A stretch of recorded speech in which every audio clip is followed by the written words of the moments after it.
निवडणुका डोळ्यासमोर ठेवून गुजरातमध्ये कांद्यावरील निर्यात बंदी हटवली। याचा फटका आपल्याला महाराष्ट्रामध्ये बसेल म्हणून भाजपने सगळीकडेच अंशतः निर्यात बंदी उठवली असली तरीही निर्यात बंदी पूर्णपणे हटवावी, अन्यथा याचा फटका महाराष्ट्रामध्ये सत्ताधारी पक्षाला बसेल असा इशारा शेतकरी नेते अजित नवले यांनी दिलाय। महाराष्ट्रामध्ये लाखो मेट्रिक टन कांद्याची निर्यात होते।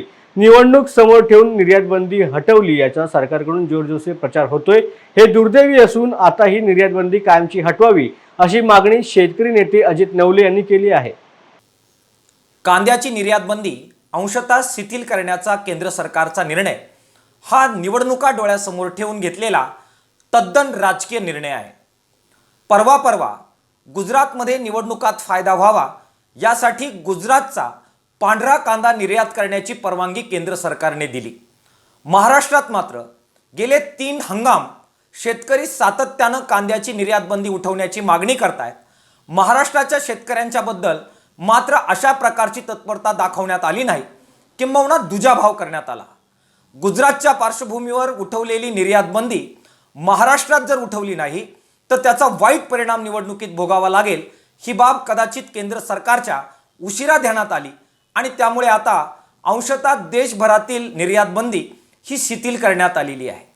मात्र शिथिल करण्यात आलेली निर्यात बंदी इतकी अल्प आहे, त्यातून निर्यात होणारा कांदा इतका कमी असणार आहे की त्याचा कोणताही दिलासादायक परिणाम हा कांदा उत्पादक शेतकऱ्यांना दिसणार नाही। एकट्या महाराष्ट्रामध्ये येऊ घातलेल्या हंगामामध्ये 106 लाख टन कांद्याची निर्मिती होण्याच्या शक्यता आहेत। उत्पादन 106 लाख टनाचं आणि परवानगी मात्र साधारणपणाने 1 लाख टन निर्यातीची देण्यात आलेली आहे। इतका कमी मात्रेतला कांदा निर्यात करून इतक्या प्रचंड प्रमाणात झालेल्या उत्पादनाचा दर हा बिलकुल प्रभावित होणार नाही। शेतकऱ्यांना यातून कोणताही दिलासा मिळणार नाही। एकीकडे दिल्यासारखं करायचं, दुसरीकडे मात्र ते वेळेवर द्यायचं नाही।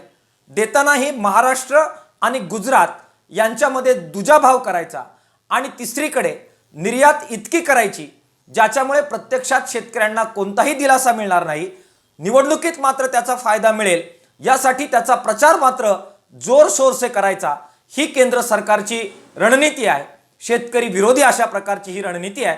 केंद्र सरकारने या प्रकारचे डावपेच थांबवावेत आणि संपूर्णपणाने दीर्घकाळासाठी, अमर्याद काळासाठी कायमस्वरूपी कांद्याची निर्यात बंदी उठवावी अशा प्रकारची मागणी किसान सभेच्या वतीने आम्ही करतो आहोत।